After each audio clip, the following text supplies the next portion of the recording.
সোনার মন্দির রানীর বাড়ি। আচ্ছা, অ্যাড্রেসটা কি আছে এটা? মণিপুর ঘাট রোড। এই যে এটা হলো সোনার মন্দির, এই যে উপরে দেখতে পাচ্ছেন যে সোনালী কালারে মোড়ানো রয়েছে। এই জায়গাগুলোয় আগে সোনার দিয়ে মোড়ানো ছিল।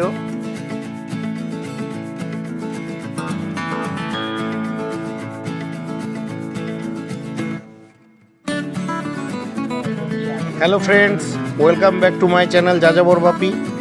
আমি আছি এখন নবদ্বীপে।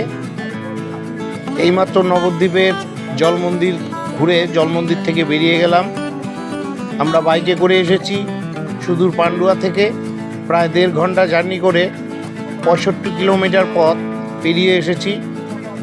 এখন আমরা সোজা চলে যাব সোনার মন্দিরে। জল মন্দির থেকে সোনার মন্দিরের দূরত্ব প্রায় 2 কিলোমিটার। আর এই 2 কিলোমিটার পথ আপনি টোটোতে যেতে পারেন। টোটোতে মাত্র 10 টাকা করে মাথা পিছু নেবে টোটোওয়ালা।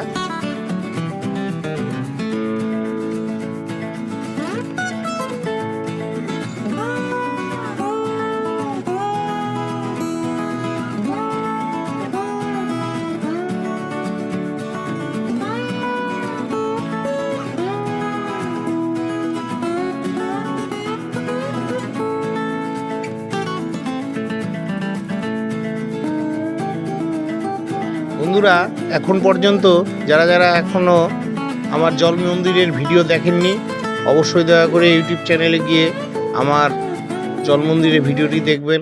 আশা রাখছি খুবই ভালো লাগবে। তো ফাইনালি চলে এলাম সোনার মন্দিরে। এটা হলো সোনার মন্দিরের গেট। আমরা বাইকটা পার্কিং করে সোজা মন্দিরে চলে যাব।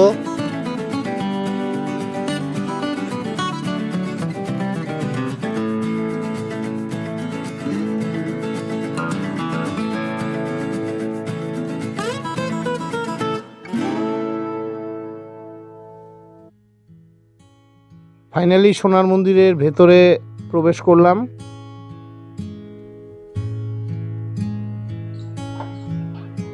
এই মন্দিরটার নাম কি? এই মন্দিরটার নাম সোনার মন্দির সোনার মন্দির রানীর বাড়ি। আচ্ছা, অ্যাড্রেসটা কি আছে এটা? মণিপুর ঘাট রোড। মণিপুর ঘাট রোড। নবদ্বীপ বাস স্ট্যান্ড থেকে কত দূর এটা? নবদ্বীপ বাস স্ট্যান্ড থেকে মোটামুটি 10 মিনিট। 15 মিনিট। মানে টোটোতে 10 টাকা। টোটোতে 10 মিনিটও লাগবে। ভাড়া কত নেয় টোটোতে? 10 টাকা। 10 টাকা। তো আপনারা চাইলে আসতে পারেন এই মন্দিরে। সকাল কটায় খোলে? সকাল 6টা। সকাল 6টা থেকে একদম 12:30 পর্যন্ত ভোগ লাগে। 12:30 পর্যন্ত। তারপরে বন্ধ হয়ে আবার সেই 4টার সময় খোলে। ঠিক আছে। খুলে আবার আপনার 8টার সময় ঘাট। আচ্ছা, 8টার সময় এখানে ঠাকুর কি সোনার ঠাকুর, তাই না? সোনার মন্দির। ওই আচ্ছা। উপরে এককালে সোনাতে বানানো ছিল।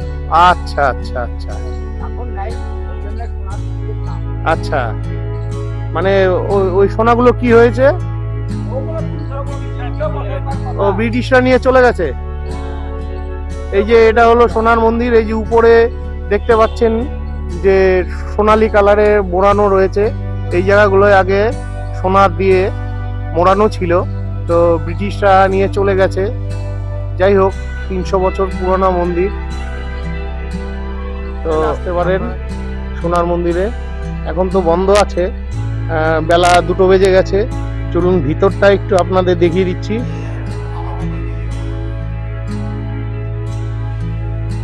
এই যে ভেতর, এখানে প্রার্থনা, পূজা পাঠ সবকিছু হয়, নাম সংকীর্তন।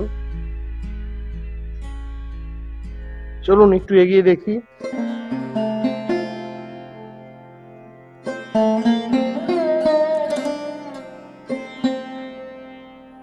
এই সেই মন্দির।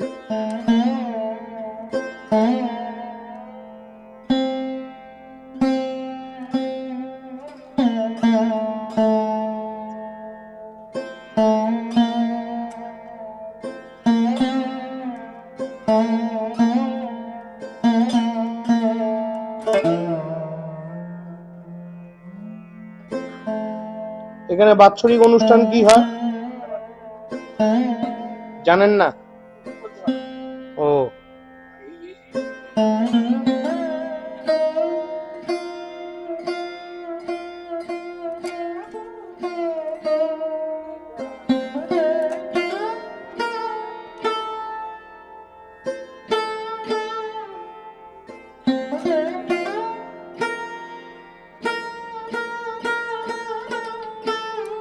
বন্ধুরা এখন এখান থেকে বেরিয়ে যাচ্ছি।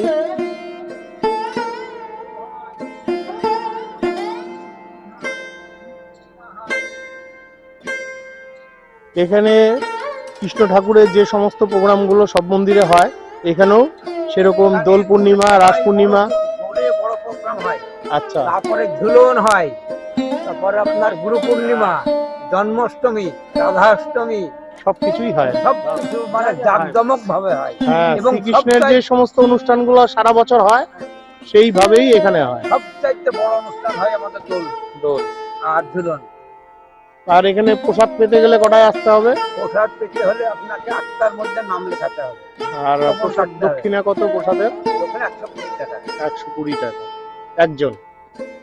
আর কোনো ব্যক্তি যদি এসে মন্দিরে রাত্রি যাপন করতে চায় সেই রাত্রে যাপন করার আমাদের ঘর নেই। ঘর তৈরি হবে যে ভাঙা ঘরে তৈরি হবে। আচ্ছা, এই যে এখানে তৈরি মঠ হবে। তৈরি হচ্ছে, হবে। তো যাই হোক, তো বন্ধুরা আপনারা চাইলে এই মন্দিরে আসতে পারেন, প্রসাদ নিতে পারেন, কিন্তু সময় মতো আসতে হবে। তো বন্ধুরা আজকের মতন ভিডিওটি এখানেই শেষ করছি। ভিডিওটি ভালো লাগলে চ্যানেলটি লাইক, সাবস্ক্রাইব করে বেল আইকন অন করে পাশে থাকবেন।